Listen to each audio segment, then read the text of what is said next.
Bu Paimah, sosok misterius pemilik lapak soto, tak pernah tampak jelas. Namun diduga telah dikubur hidup-hidup bertahun-tahun lalu. Malam pertama Laras tiba di desa Cemorokandan. Hujan turun rintik-rintik. Jalanan sepi, hanya diterangi lampu minyak yang menggantung dari bilik kayu tua. Kabut menggulung seperti napas raksasa dari perut bumi. Motor Reza melambat saat mereka melewati jalan kecil dekat pasar tua. "Kamu lihat gak?" bisik Reza. "Apa?" "Lapak itu. Itu soto Bu Paimah. Gak pernah tutup. Gak pernah ada yang lihat siapa yang masak." Laras menoleh. Di bawah pohon asam besar yang terlihat seperti bayangan setan di bawah cahaya samar, berdiri sebuah lapak kecil. Meja reot, lentera tua menyala temaram, satu mangkuk soto panas mengepul. Tak ada penjual, tak ada suara, tapi wangi kuah kaldu menyengat hidung menggoda, namun menyimpan bau amis samar yang tak lazim. Reza menahan tangan Laras saat ia hendak mendekat. "Jangan sembarangan. Ini bukan soto biasa. Ini buat yang lapar, tapi bukan lapar perut." "Maksudmu?" "Dulu ada pendatang yang makan di situ. 3 hari kemudian, dia ditemukan di pematang sawah, matanya melotot, perutnya robek. Tapi yang aneh, organ dalamnya diganti sama tulang ayam." Laras menertawakan cerita itu. "Ini cuma mitos kampung, cocok buat isi blog mistis. Tapi, aku mau verifikasi. Cerita yang beredar di Cemorokandan mengisahkan tentang Bu Paimah, janda tua yang membuka warung soto di tahun 1980-an. Soto buatannya dikenal gurih dan murah. Tapi suatu malam, ada tetangga yang mendapati bau busuk menusuk dari dapur rumahnya. Ketika warga menggeledah, mereka menemukan lubang besar berisi tulang belulang manusia di bawah tungku sotonya. Warga marah. Mereka menyerit Bu Paimah ke pematang belakang desa, menggali lubang, dan menguburnya hidup-hidup. Tapi sebelum tanah menutup wajahnya, Bu Paimah berteriak, "Aku akan tetap melayani. Mereka yang lapar akan datang, dan aku akan memberi makan dari tangan yang tak bisa membusuk." Laras, meski merinding, tetap mendekati tenda soto itu. Malam itu juga, di balik tirai putih kotor, ia tak melihat siapapun. Tapi ada suara. Serut, serut. Suara hirupan dari balik tirai. Tapi tak ada mulut yang kelihatan. Hanya bayangan samar tangan berlumpur sedang mengangkat sendok. Dan soto di meja ental, bagaimana berkurang isinya. Reza menarik Laras. "Kalau kamu mau bikin cerita, bikin. Tapi jangan makan. Sekali kamu makan, kamu jadi bagian dari mereka." "Mereka siapa?" tanya Laras. "Mereka yang hilang, tapi tak bisa pergi." Kembali di rumah Reza malam itu, Laras mencatat semuanya. Tapi matanya terus terpaku pada jari-jarinya. Ia sadar kuku jempol tangan kirinya kini dipenuhi tanah. Padahal, ia tidak menyentuh apa-apa tadi. Dan di dalam tasnya, tercium aroma soto menyengat. Saat ia buka resleting tas, ada mangkuk soto panas masih mengepul dengan selembar kertas kecil di bawahnya. "Besok malam, kamu pasti lapar." Langit desa masih kelabu, diselimuti kabut yang terasa dingin seperti tulang di PTS. Di pojok pasar Giritanur yang mulai sepi, warung soto milik Pak Kusno tetap menyala terang. Api kecil dari tungku tanah liatnya membara pelan. Wajan besar berisi kuah kuning keemasan mendidih perlahan, dan potongan daging mengambang di dalamnya. Tetapi malam itu, aromanya sedikit berbeda. Bukan lagi gurih dan menggoda, tapi amis, seperti darah kering di batu panas. Siti, seorang wanita muda yang tinggal tidak jauh dari pasar, terbangun karena suara yang tidak biasa. Suara cekikikan dari dalam warung Pak Kusno. Suara itu seperti tawa anak kecil, lalu berubah menjadi isakan tangis yang parau. Ia melirik jam, pukul 2.15 menit, dengan penasaran bercampur khawatir. Ia mengenakan jaket dan melangkah pelan keluar rumah. Dari kejauhan, Siti melihat warung soto itu. Lampunya masih menyala terang, tapi tak ada satupun pengunjung. Tak ada Pak Kusno, hanya asap hitam yang perlahan membumbung tinggi. Dan dari balik kepulan asap itu, tampak sosok wanita berdiri diam. Wajahnya kabur, tubuhnya menggigil, dan satu tangannya mencelut ke dalam kuah panas. Siti mundur, jantungnya berdetak tidak karuan. Ia tahu, itu bukan manusia biasa. Sementara itu, di tempat berbeda, Slamet, tukang parkir yang biasa berjaga malam di sekitar pasar, sedang asyik menyeruput kopi dari termos kecilnya. Ia menyadari bahwa setiap hari, mulai pukul 1 hingga subuh, selalu ada bau anyir di sekitar warung soto itu. Ia pikir sebelumnya cuma bau ayam, atau mungkin sapi tua. Tapi sejak 3 hari lalu, bau itu makin menusuk dan membuat mual. Ia pun mencoba menyelidiki. Malam itu, dengan senter kecil, ia mendekat dari samping warung. Ia melihat di bawah meja dapur ada lubang kecil yang belum pernah ia lihat sebelumnya. Lubang itu dipagari batu bata, dan dari dalamnya menguar bau busuk seperti bangkai manusia. Slamet mundur perlahan, tapi kakinya menginjak sesuatu plastik hitam besar yang lengket dan berat. Ia sentuh pelan, dan ketika dibuka, potongan tangan manusia, segar, masih berdarah, dan mengenakan cincin kawin berwarna emas. Siti terbangun di dalam rumahnya. Ia tidak ingat kapan ia pingsan. Namun, yang mengejutkannya, di meja ruang tamu, ada semangkuk soto panas, lengkap dengan kerupuk dan sambal. Di mangkuk itu, bukan potongan daging ayam, tapi gigi manusia. Hujan mengguyur tanah merah yang mulai becek. Suara gemericik air menyatu dengan desir angin yang menggugurkan daun-daun jati. Di ujung jalan sempit desa itu, lapak soto Mak Jamin tetap menyala terang. Padahal semua rumah sudah gelap, tak ada pengunjung. Hanya ada asap tipis yang mengepul dari dandang sotonya. Tapi malam itu, Rama nekat kembali ke lapak itu. Bukan karena lapar, melainkan karena rasa penasaran yang makin menggila. Ia ingin tahu siapa sebenarnya yang mengurus lapak itu setelah Mak Jami dikubur hidup-hidup. Peristiwa yang hanya segelintir warga tahu, dan mereka tak pernah berani membicarakannya lagi. Sebelumnya, Rama sudah mencoba berbicara dengan Pak Randi, mantan ketua RT, yang kini mendadak bisu dan hanya bisa menatap kosong ke arah barat. "Jangan ganggu sotonya," katanya dulu sebelum lidahnya membatu. Itu sudah jadi bagian dari tanah ini. Kini, Rama berdiri tepat di depan lapak. Lampu temaram dari lampu Petromax masih menyala di pojok meja. Namun ada satu hal yang berubah, bau amis yang menyengat, seperti darah basi, tercampur tanah basah. Rama mengelus tengkuknya yang merinding. Ia melangkah maju, mendekat ke panci besar yang mengepul. Tangan gemetar, ia membuka tutupnya. Isinya bukan soto, tapi potongan kain kafan berlumur darah, mengambang di dalam kuah. Rama mundur, ingin lari. Tapi dari balik gubuk dapur, terdengar suara gemerincing mangkuk. Seperti ada yang sedang menyiapkan pesanan. "Duduklah, Nak, soto sudah hampir matang." Suaranya perempuan, serak, namun jelas bukan suara Mak Jami, lebih muda, tapi dingin dan tanpa jeda, seperti dibisikkan dari liang lahat. Dengan tubuh kaku, Rama menoleh. Dari balik tirai bambu, muncul seorang gadis remaja berpakaian kebaya lusuh. Wajahnya pucat pasi, mata menghitam. Tapi yang membuat Rama hampir pingsan, di leher gadis itu tergantung liontin merah milik Mak Jami yang dikuburkan bersamanya.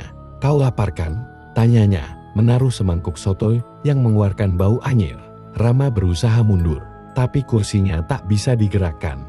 Kakinya seperti ditahan sesuatu dari bawah tanah. Ia menoleh ke bawah. Tangan kaku membiru muncul dari celah-celah tanah, mencengkeram pergelangan kakinya. Seketika itu, suara tangis terdengar dari bawah bumi. Seperti banyak orang meratap bersamaan. Tangisan para pelanggan yang tidak pernah pulang.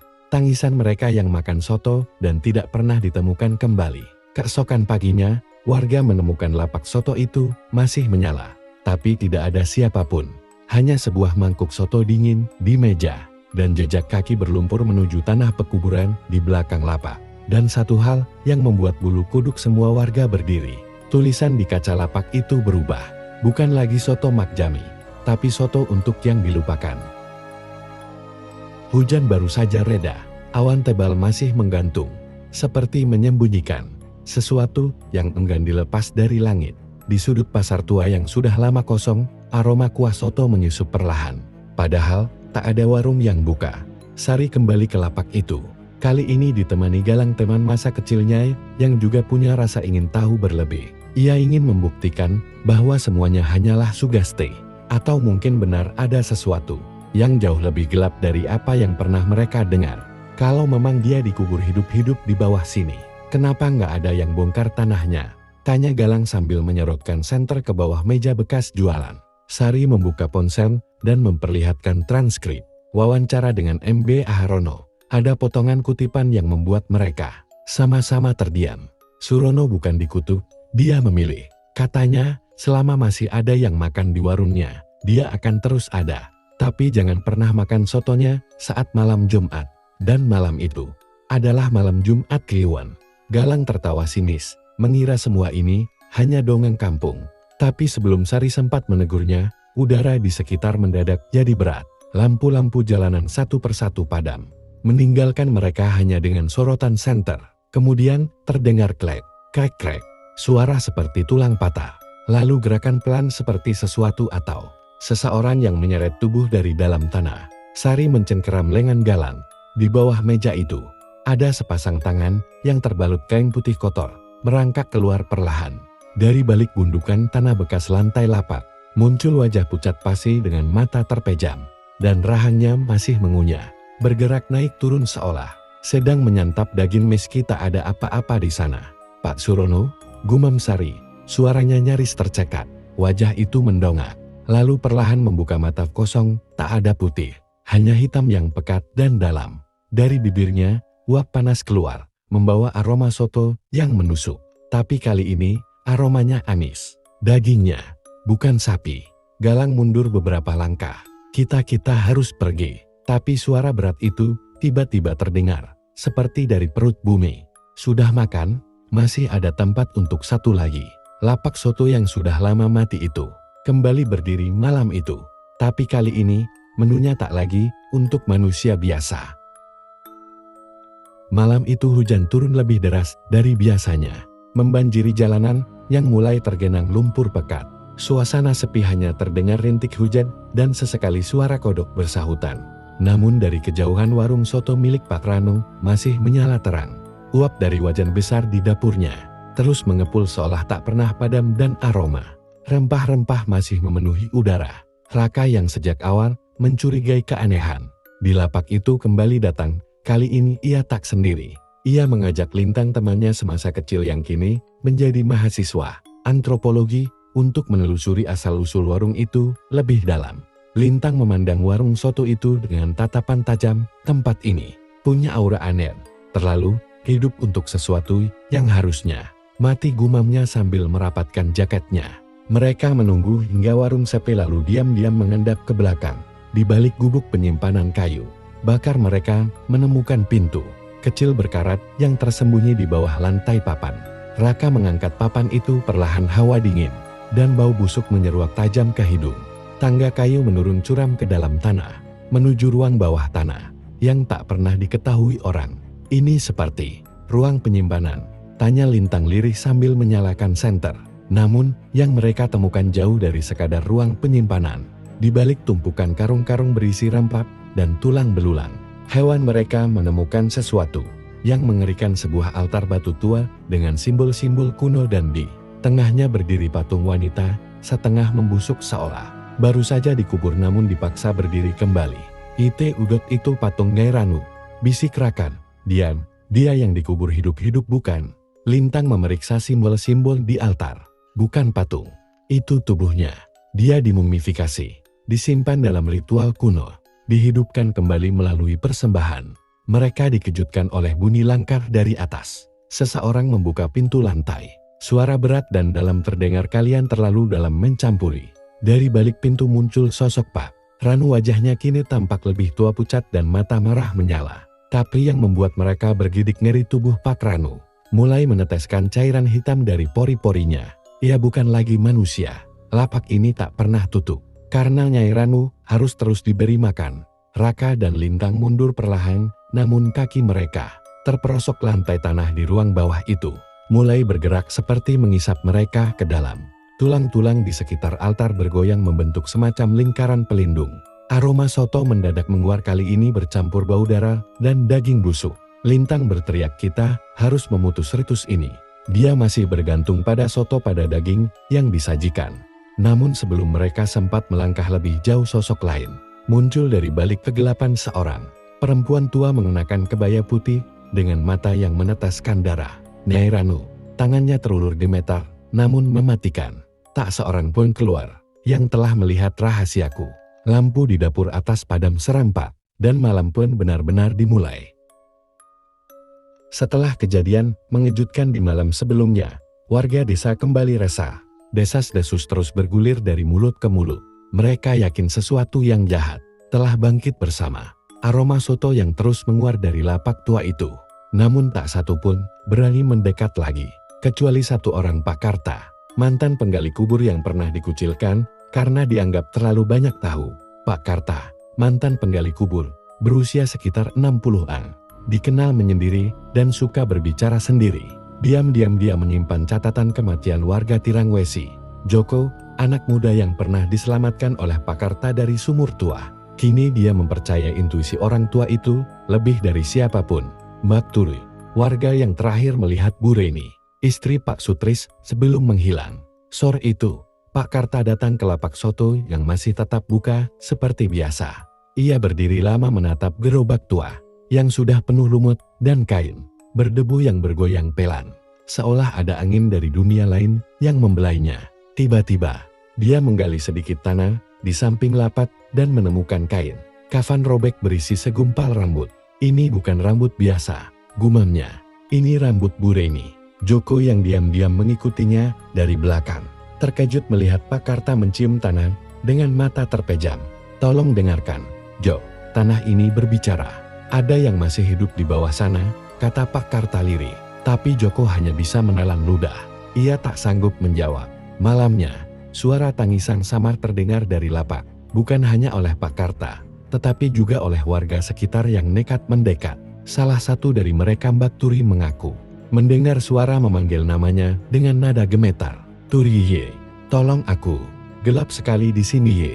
Warga mulai curiga, namun enggan mempercayai apa yang terjadi. Seorang dukun desa, Kirano, memperingatkan, lapak itu bukan sekadar tempat dagang.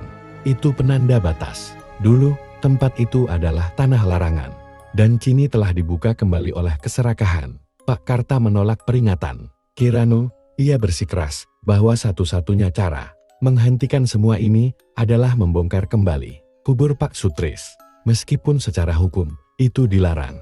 Malam hari, diiringi hujan rintik, Pak Karta dan Joko menggali kuburan Pak Sutris diam-diam. Tapi saat sekop mereka mengenai peti kayu, suara berat terdengar dari balik peti. Kenapa kalian ganggu aku lagi? Tubuh Joko langsung terpental, dan tanah menggulung kembali menutup lian.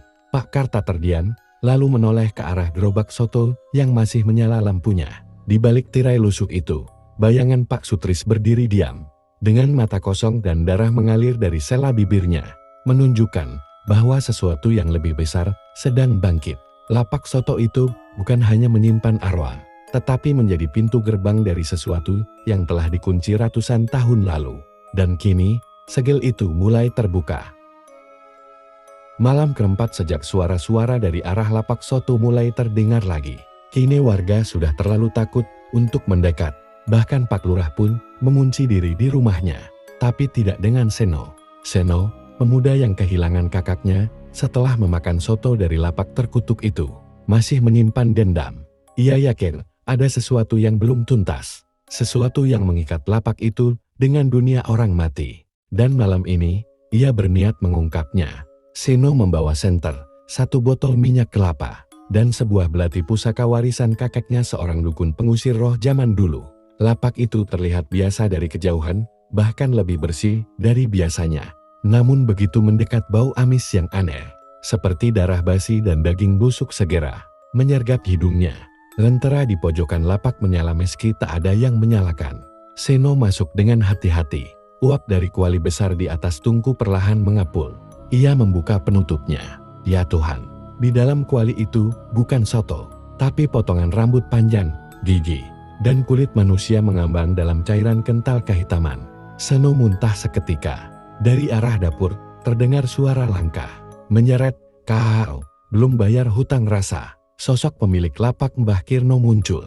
Tubuhnya separuh hancur, mata kosong, kulit membusuk dan giginya masih menggigit sesuatu. Tapi anehnya ia tidak menyerang. Ia hanya duduk di kursi lapak seperti biasa, menyendok cairan dari kuali dan menuangkannya ke mangkuk. Seno bergetar, tapi ia mengingat kata-kata neneknya, jika roh dikubur tanpa restu, dia akan jadi penjaga dunia di antara. Kalau kau ingin istirahat, beritahu di mana kau dikubur. Mbah Kirno menunjuk ke bawah lapak, lalu mendesis, mereka menguburku hidup-hidup, agar rahasiaku tak terbongkar. Tiba-tiba tanah di bawah lapak bergetar. Uap dari tungku menghitam. Lampu padam. Dari dalam tanah muncul sesosok lain. Seperti tubuh Mbah Kirno yang kedua, namun utuh dengan wajah menahan jerit. Mayat itu masih memakai seragam lusuh khas pedagang soto, dengan koin-koin perak di dadanya. Seno menggali tanah itu dengan tangan dan belati. Ditemukannya peti kayu dengan tulisan kuno di tutupnya. Jangan dibuka sebelum warisan dilunasi. Namun ia tetap membukanya. Di dalamnya ada mayat utuh Mbah Kirno masih segar dan tangan kirinya mencengkeram mangkuk soto. Seketika itu pula, Mbah Kirno yang berdiri di atas mengerang kesakitan dan meleleh seperti lilin panas. Suara-suara jerit dari roh-roh korban muncul dari sekeliling lapak. Puluhan wajah terdistorsi muncul dari dinding, tungkul, bahkan dari permukaan kuah soto yang tersisa. Seno membakar peti itu dengan minyak kelapa dan belati pusaka. Api menyala biru. Jeritan berhenti. Lapak runtuh pelan-pelan. Seno terduduk lemas di tanah. Ia menangis, namun hatinya lega. Bau amis menghilang. Uap dingin lenyap. Namun saat ia berbalik untuk pulang, ia menemukan satu mangkuk soto masih tersaji di atas meja lapak yang sudah rata dengan tanah. Di atasnya ada secari kertas bertuliskan, "Warisan ini belum lunas Seno." Malam seakan menjadi titik balik dari semua hal yang selama ini hanya dianggap sebagai bisik-bisik warga. Setelah kejadian kubur tua terbuka sendiri dan suara perempuan menangis di tengah hujan deras. Hari ini dimulai dengan keheningan mencekam. Tidak ada burung berkicau. Angin seakan lupa cara berhembus. Aditya terbangun di rumah Pak Arwan. Lelaki tua itu hanya duduk termenung di beranda. Tangannya gemetar menggenggam cangkir teh yang sudah dingin. Sejak kejadian malam itu, Aditya memutuskan untuk tinggal sementara di rumah Arwan agar bisa lebih dekat dengan lapak soto yang kini benar-benar tak pernah tutup. Meski pemiliknya sudah jelas-jelas dikubur 7 hari lalu. Namun, pagi ini lebih aneh dari sebelumnya. Lapak soto itu yang biasanya hanya berasap tipis kini mengeluarkan kepulan asap tebal berbau belerang. Aroma daging terbakar menyengat. Tanpa aba-aba, Aditya berlari ke sana. Saat ia tiba, ia melihat panci besar yang selalu tertutup rapat, kini terbuka lebar. Dan di dalamnya mendidih cairan merah kehitaman dengan suara gemuruh seperti magma. Suara jeritan menggema dari dalam tanah, tepat di bawah lapak itu. Beberapa warga datang, dipimpin Bu Mirna, bidan desa yang dikenal paling logis. Tapi saat ia mencoba menyentuh gerobak itu, ia berteriak, panasnya bukan dari api, ini dari bawah tanah. Pak Arwan yang mengikuti dari belakang tiba-tiba jatuh berlutut. Ia menggigil sambil berkata lirih, itu bukan sekadar lapak, itu penutup dari lubang yang seharusnya tidak pernah dibuka. Warga mulai panik. Ibu-ibu menarik anak-anak mereka. Beberapa pria mencoba menyiramkan air sumur ke arah gerobak. Tapi air itu malah langsung menguap sebelum menyentuh permukaan. Aditya mulai menyadari sesuatu ada pola. Setiap malam sejak pemakaman Bu Sarmini, api di lapak semakin besar dan mimpi-mimpinya semakin nyata. Dalam salah satu mimpinya, ia melihat Bu Sarmini duduk di atas panci itu, tersenyum. Tapi tanpa mata, hanya rongga hitam meneteskan cairan kental. Jika benar ini penutup, maka yang dikurung di dalam bukan hanya jasad Bu Sarmini, ucap Arwan. Malam harinya, gerobak itu menyala terang. Nyala api biru menghiasi setiap sisi. Warga mulai membentuk barisan. Beberapa membawa air suci, kitab doa, bahkan sesajen. Mereka tidak tahu lagi harus percaya pada logika atau tahayul. Semua batas kini telah kabur. Namun saat ritual dimulai, tanah di bawah lapak soto itu bergemuruh.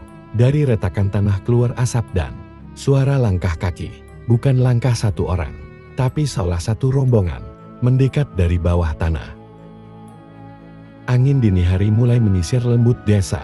Namun hawa yang datang justru membuat kulit menggigil seolah bukan dingin biasa. Lapak soto Pak Surya kembali menyala. Uap panas mengepul dari panci, aromanya tetap menggoda. Seolah tak terjadi apa-apa malam sebelumnya padahal. Banyak warga mulai menghindari tempat itu. Namun malam ini, Bayu anak sulung Pak Surya duduk sendirian di kursi pelanggan. Menatap panci yang mendidih dengan wajah tegang. Wajahnya pucat, matanya sembab seperti tak tidur berhari-hari. Ia akhirnya mengakui pada dirinya sendiri ia telah melihat sesuatu yang seharusnya tidak dilihat. Saat membersihkan lapak kemarin malam, ia menemukan sesuatu di dasar panci besar yang biasanya dipakai memasak kaldu. Bukan tulang sapi, tapi potongan kain kafan basah yang terikat simpul merah. Bayu mencoba mencari jawaban malam itu. Ia menunggu sesuatu muncul. Dan benar saja, tepat pukul 2.13 menit, dini hari saat detik jam di dinding, tiba-tiba berhenti uap dari panci berubah jadi bentuk wajah. Wajah yang tidak asing. Wajah ayahnya Pak Suryan. Tapi wajah itu bukan wajah ayahnya yang dulu. Itu wajah mayat. Wajah seseorang yang telah dikubur. Dengan tanah yang masih menempel di alis dan mata membelalak. Wajah itu berbisik dari balik uap. Kau biarkan mereka ambilku. Kau tahu siapa mereka. Bayu gemetar. Ia ingin lari, tapi tubuhnya seperti dipaku di tempat. Lalu ia melihat. Dua tangan kurus keluar dari dalam panci. Uap mendesis seperti disiram air dingin. Tangan itu meraih pinggiran panci, seolah mencoba keluar. Bayu berteriak sekuat tenaga, namun suara seolah tenggelam dalam malam. Ia mencoba memejamkan mata, berharap ini mimpi. Ketika ia membuka mata kembali, semua hilang. Panci mendidih seperti biasa. Tak ada uap berbentuk wajah, tak ada tangan kurus, hanya aroma soto. Tapi ia tahu, apa yang dilihatnya bukan hayalan. Kain kafan yang semalam ia simpan di saku, masih basah dan terikat simpul merah. Dan kini, ada noda darah di ujungnya. Di kejauhan, dari pohon beringin yang menghadap lapak soto, terdengar suara ketawa pelan. Suara perempuan. Bayu menoleh. Sosok berselendang hitam berdiri diam di bawah pohon. Wajahnya tak terlihat jelas, tapi dia melambai ke arah Bayu. Hujan mengguyur desa tanpa henti. Gemuruh petir menggetarkan genteng rumah-rumah warga.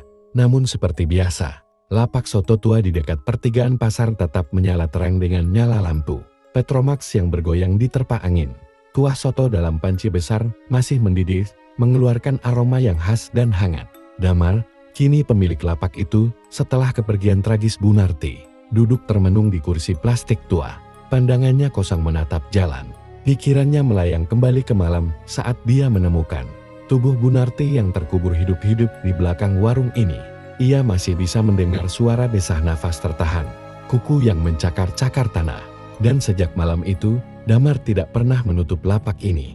Bukan karena niat mulia melanjutkan usaha, tapi karena ketakutan. Ia merasa diawasin, diintai, dia tak berani meninggalkan lapak meski satu malam saja. Jam menunjukkan pukul 1.17 menit dini hari. Tiba-tiba, suara langkah kaki terdengar mendekat, pelan dan berat, dari arah jalan basan di bawah rintik hujan. Damar menoleh. Seorang wanita tua, mengenakan kebaya kumal dan celemek merah, berdiri diam di seberang meja. Rambutnya basah menutupi separuh wajah. Matanya tajam, menusuk Damar. Bunarti. Damar berbisik, tenggorokannya kering. Wanita itu tidak menjawab. Ia hanya melangkah maju, duduk di kursi pelanggan, lalu menunjuk ke arah panci.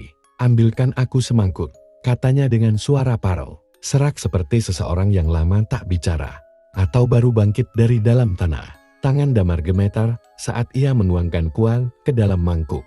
Aroma amis yang tak wajar menyengat hidungnya. Ia menoleh ke panci. Cairan di dalamnya tampak lebih pekat kecoklatan, seperti darah. Tapi ia tidak bisa berhenti. Wanita itu makan pelan-pelan. Suara sendoknya berdenting pelan di bibir mangkuk. Setelah 3 suap, ia mendongak, menatap Damar. Kalau kau berhenti masak, Damar, aku akan kembali. Bukan hanya untukmu. Damar ingin berteriak, ingin kabur. Tapi kakinya tak bisa digerakkan. Jantungnya berdegup terlalu cepat. Ia jatuh terduduk. Saat Damar kembali sadar, langit mulai terang. Lapak itu sudah kosong, seolah tak ada yang datang. Tapi di kursi tempat wanita tadi duduk, ada bekas lumpur basah dan serpihan kain kebaya merah. Dan di dalam panci, dia menemukan gigi manusia. Di antara rintik hujan dan kabut yang turun perlahan dari bukit, lapak soto Bu Saminah tetap menyala terang. Tidak ada yang istimewa kecuali satu hal. Malam itu, tak seorang pun warga berani keluar rumah. Namun, seseorang datang. Seorang pria muda berbaju basah kuyup. Rambutnya menempel di wajah. Berdiri di depan lapak. Wajahnya tidak terlihat. Seperti tertutup kabut. Bayangan kosong, tapi tubuhnya nyata.